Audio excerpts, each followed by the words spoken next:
이제 맥주 감사 주일 아침이기도 하고요. 2020년에 이제 새로운 후반기가 시작되는 첫 주일입니다. 우리 빌립보서 21번의 말씀을 이제 마치고요. 중간쯤 됐을 때 어떤 말씀으로 이 교회론에 이어서 말씀을 드리면 좋을까 많이 기도했는데 룻기가 들어왔습니다. 성경학자들은요, 이 룻기를 가리켜서 가장 사랑스럽고 완전한 말씀, 혹은 세상의 어느 작가도 이보다 아름다운 이야기를 쓸 수 없다 할 정도로 이 말씀은 주옥 같은 말씀입니다. 히브리인들이 모세 오경이나 혹은 탈무드 말고 읽었던 이 메길로트라고 하는 이 5가지의 성경이 있는 이 오경 같은 책이 있는데요, 룻기를 비롯해서 아가서, 예레미야, 애가, 그리고 에스더, 전도서, 이 5가지 말씀을 절기 때마다 읽었습니다. 그만큼 룻기는 이 히브리인들만이 아니고 오늘날 그리스도인들에게 정말 많이 읽히는 책 중에 하나입니다. 자, 이 책의 제목이 룻기입니다. 그러니까 룻이라는 여인의 이름을 따서 룻기가 된 것입니다. 이 룻은 이방 땅인 모압 나라의 여인입니다. 성경 66권 중에서 여인의 이름을 가지고 딴 성경이 2권이 있습니다. 룻기하고 에스더, 그렇습니다. 이 책을 기록한 사람이 누구일까? 여러 가지 설이 있지만 사무엘이라고 하는 설이 가장 많이 얘기가 되고 있습니다. 이 말씀의 전체적인 구속사적인 무게를 볼 때 아무나 쓴 것은 아닐 거다, 이런 의미를 보면 사무엘이라고 추정하고 있습니다. 이런 가운데 이 룻기는 사사기 다음에 써졌죠. 사사기는 이제 25장까지가 있는데 25장 다음에 붙었다 해서 사사기의 부록이라고 할 정도의 그런 닉네임도 가지고 있습니다.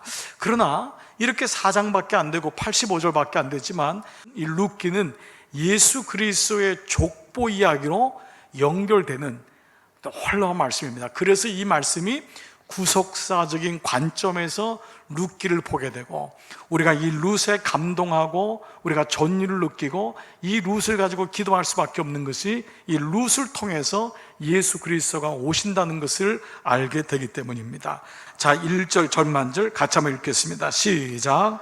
사사들이 치리하던 때에 그 땅에 흉년이 드니라. 사사들이 치리할 때, 즉 이 룻기를 이해하는데 이 사사시대는 대단히 중요하죠. 자, 사사시대는 언제죠, 여러분? 이스라엘 백성이 애굽에서 출애굽해서 가나안 땅에 들어가기 전에 광야에서 40년 동안을 헤매죠. 광야 생활입니다. 그러면 사사가 누구냐? 보통 사사의 뜻은 판관, 혹은 영어로는 judge라는 단어를 씁니다. 이스라엘 백성들의 크고 작은 문제들을 재판하는 일들을 하였습니다. 그리고 또 전쟁이라면 나가서 싸우는 장수 역할을 했어요. 이 사람들은, 이 사사는 그것만 한 것이 아니라 예배를 집례하는 제사장 역할도 있습니다. 사사가 전체 몇 명이었냐? 성경에 한 16명이 나와요. 자, 이런 사사 시대에는 어려움이 많았겠죠. 첫 번째는 뭐냐면 정치적 혼란이었습니다. 왜냐하면 아직 나라가 세워지지 않은 거예요. 가나안 땅에는 이미 자리를 잡고 있었던 민족들이 많이 있었어요. 예를 들면 여부스, 오늘 나오는 모압, 그리고 가나안 족속, 미디안 족속, 암몬 족속, 그리고 끝까지 괴롭혔던 블레셋.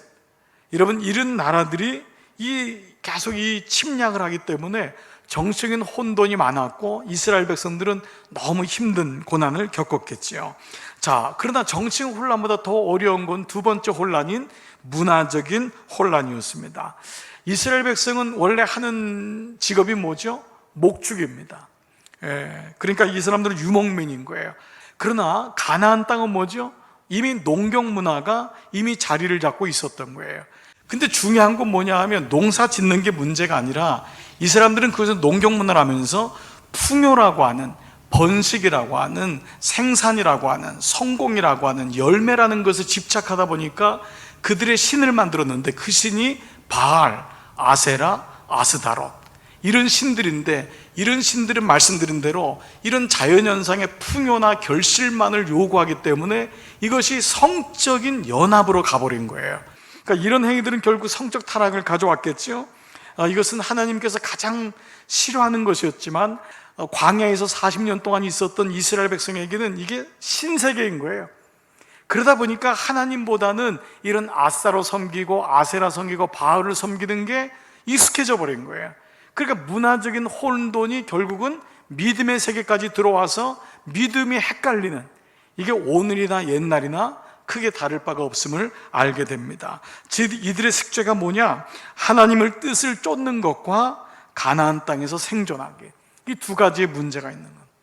바로 룻기는 바로 이런 배경 안에서 작은 한 가정에서 일어난 이야기입니다. 이 가정에 드디어 흉년이 찾아온 거예요. 1절 후반절 보시면 유다 베들레헴에 한 사람이 살고 있었는데 그 땅에 흉년이 드니라. 자, 흉년이 드니라. 이 땅이 그런데 어떤 땅이에요? 하나님이 약속하신 가나안 땅이잖아요. 그런데 이 땅에 흉년이 찾아온 것입니다. 약속의 땅에도 고난은, 고통은, 흉년은 찾아와요.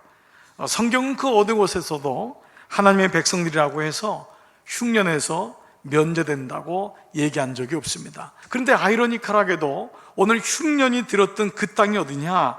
유다 베들레헴이라고 하는 단어입니다. 그래서 이 베들레헴이라고 하는 이 단어가 또 이 성경을 푸는 하나의 단초입니다. 이 베들레헴의 뜻이 떡집이기 때문에 그렇습니다. 지금도 그렇지만 베들레헴은 이 계단식으로 해서 농토를 일굽니다. 그래서 멀리서 보면은 이 떡이 시루떡처럼 이렇게 쌓여 있는 것처럼 보이는 거예요. 그래서 그걸 가리켜서 우리가 떡이 쌓여 있다 해서 떡집, 그래서 베들레헴이라는 이름을 지었던 것이죠. 자, 그런데 그 떡집에 떡이 없는 거예요. 하나님 나라에 하나님이 보이지 않는 것이죠. 자, 그런데 왜 흉년이 왔느냐? 그때에 왕이 없었으므로 각자 제 소견에 오른 대로 살았다. 근데 이거는 더블 미닝이에요. 이거 뭐냐 하면, 물론 그 당시에는 제도적인 왕이 없었어요. 그러나 여기서의 왕이라는 것은 하나님을 의미해요. 그리고 이것이 흉년이 온 이유였고, 진짜 흉년이 바로 각각 제 소견대로 살았던 것이 흉년임을 말씀하고 있어요. 그래서 본문에 나오는 이 흉년이라는 히브리 단어가 아주 독특한데요, 라브라고 하는 단어예요. 이 라브라고 하는 단어는 우리가 알고 있는 흉년의 그 뜻이 아니에요. 이 말은 영적으로 물질적으로 완전히 바닥을 친 소진된 상태, 그 상태가 라합입니다. 이제 이러한 가운데 엘리멜렉이라는 사람이 등장합니다. 이 사람이 흉년이 드니까 여러 나라를 찾다가 모압이라는 땅에 풍년이 들었다는 얘기를 듣고 그 땅에 갑니다. 이스라엘 백성들이 광야를 돌아서 가나안 땅에 들어갈 때 발람이라고 하는 선지자를 사용해서 끝까지 괴롭혔던 게 이 모압이에요. 그래서 모세가 이 모압이 얼마나 싫었는지 신명기 23장에서 여호와의 총회에 들어오지 못하는 민족을 쓸 때 모압을 1번으로 써요. 이제 이 엘리멜렉이 가족을 이끌고 모압으로 이주합니다. 그리고 엘리멜렉은 하나님을 향한 믿음이 없었다. 엘리멜렉은 불순종했다. 그 결과를 그대로 받았다. 뭐 이런 식으로 이제 나오는데, 사실 그것이 묵상이 1단계일 거예요. 우리가 이 말씀을 묵상하면은 엘리멜렉이 오죽했으면, 흉년이라는 것이 얼마나 사람을 힘들게 했으면은 엘리멜렉이라는 사람이 모압 땅에 갈 수밖에 없을까? 흉년이 없는 인생이 없는 것이 인생이라면 그 흉년 속에서 우리는 흔들릴 수밖에 없음을, 흉년 가운데 그 가운데 나는 믿음이 있다고 자부할 수 있는 사람이 몇 명이나 있을까? 그래서 이 흉년이 이 모압, 이 엘리멜렉에게 흉년 가운데 모압으로 갔던 것을 믿음이 없다고 보기보다는, 또 모든 책임이 그에게 있다고 보기보다는, 사사시대에는 엘리멜렉만이 아니라 심지어 제사장이나 레위인들도 다 도망갔어요. 이 엘리멜렉 같은 사람이라는 단어가 왜 나왔냐면, 엘리멜렉의 뜻이 뭐냐면 하나님은 나의 왕이시다예요. 엘리가 하나님은이고 멜렉이 마이 킹, 나의 하나님이다. 그리고 무엇보다 베들레헴이 떡집이라는 의미는, 그 베들레헴이 떡은 말씀하고 우리가 비유가 된단 말이에요. 그 당시 어땠는지를 아는 거예요. 그 유대 땅에, 가나안 땅에 말씀의 기갈이 온 거예요. 살 수가 없는 거예요. 자, 그리고 성경에서 말하는 진짜 이 흉년의 문제가 뭐냐? 말씀드린 대로 다 자기 소견대로 살았더라. 자, 이런 의미에서 본다면 오늘날 하나님 안에 있는 우리들에게도 흉년은 있다. 흉년은 피할 수 있는 게 아니에요. 하나님 안에 있는데도 예기치 못하게 직장을 잃고 사업에 큰 어려움을 겪을 수가 있어요. 하나님 안에 있는데도 몸에 병이 들거나 오랫동안 병치레를 하면서 살 수 있는 것이 인생이에요. 하나님 안에 있는데도 가족 간의 관계가 깨지거나 그렇게 착실하던 아이가, 자녀가 다른 길을 가는 것을 목도할 수밖에 없는 것이 인생이에요. 그렇게 하나님 안에 있는데도 교우 간에 그 친했던 사람이 단절되고 불편해서 이 교회를 다녀야 되나 말아야 되냐 하는 갈등이 생기는 것이 흉년이 와요. 하나님 안에 있는데도 어느 날 예배를 드릴 때 그 감동과 감격이 사라지고 마음에 싸늘함이 생기고 비판하는 마음이 생기는 것이 우리의 인생이에요. 하나님 안에 있는데도 불구하고 기도해야 되는데도 기도가 안 되고 말씀을 듣고 싶은데도 들리질 않는 것이 인생이에요. 어떤 모양으로든지 우리가 겪고 있는 흉년의 모습이 될 수 있고 흉년의 조짐이 될 수 있다는 거예요. 그런데 오늘 이 시간 여러분 먼저 두 가지로 말씀드릴 것은 내 인생의 흉년의 조짐이 보이거나 내 인생의 흉년이 계속되고 있을 때 우리가 꼭 돌아봐야 될 두 가지의 모습이 있어요. 이것은 딱딱한 음식이에요. 그래서 여러분이 자칫 잘못 들으면 오해할 수도 있지만 하나님 안에 있는 성도는 이 말씀을 흉년이 지속된다고 하는 흉년이라는 단어를 떠오르면서 꼭 여러분들이 스스로를 돌아봐야 될 것 중에 하나는 하나님의 징계로 흉년이 올 때가 있다는 거예요. 하나님과 사람들 앞에 범죄한 일이 있을 경우 이때는 자신을 꼭 돌아보고 하나님이 징계를 준 이유를 깨달아야 돼요. 그건 바로 돌아오라고 하는 메시지예요. 성경에서 가장 아름다운 비유 중에 하나가 탕자의 비유입니다.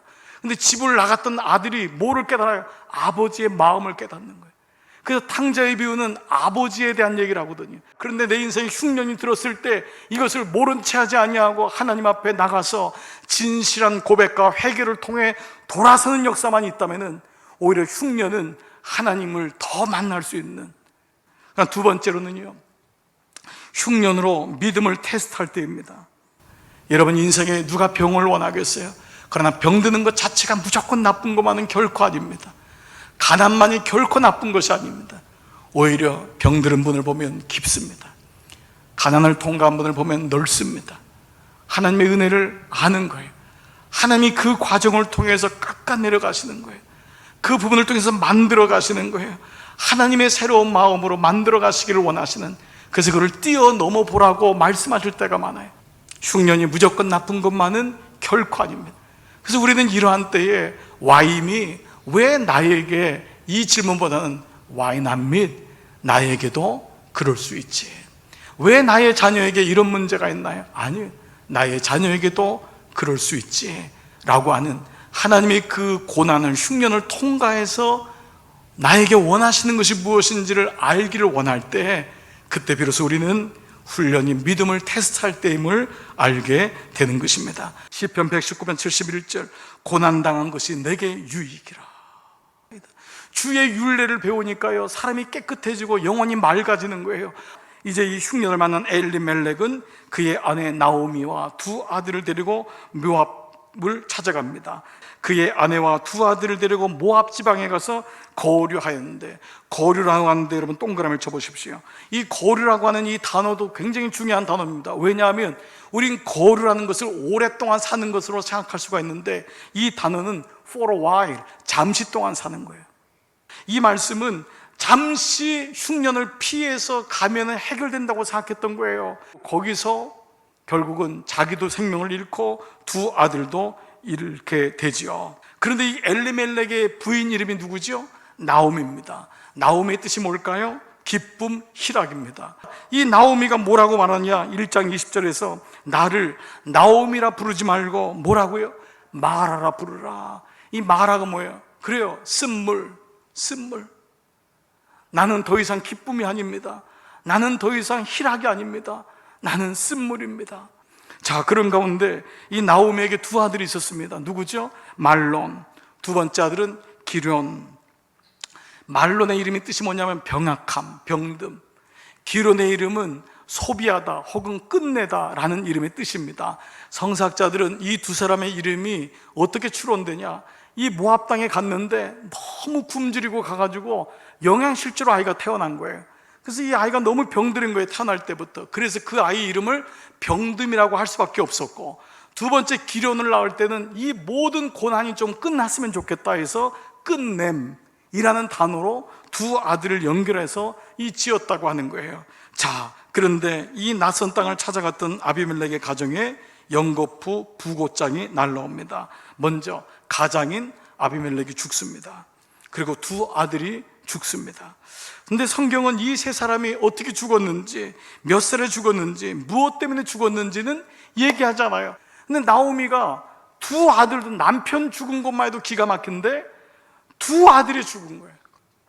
근데 성경은 여기 대해서 뭐라고 얘기하냐면요, 3절 보니까 엘리멜렉이 뭐죠? 죽고 나오미와 그의 두 아들이 남았으며, 이 남았으며가 포인트입니다.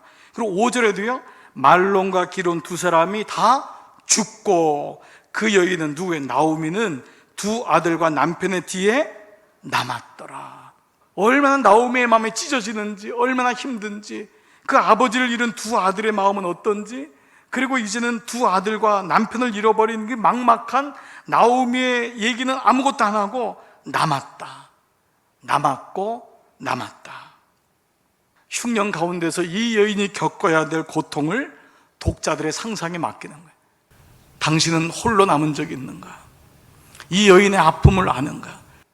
자, 그런데 이 룻기의 저자는 룻기의 1장 2절에서 아주 중요한 단초 하나를 시작하면서 나오미가 비록 그렇게 됐을지라도 하나님께서 이 인생을 어떻게 연결해 나가시는지를 말씀하고 있는데, 그게 바로 2절입니다.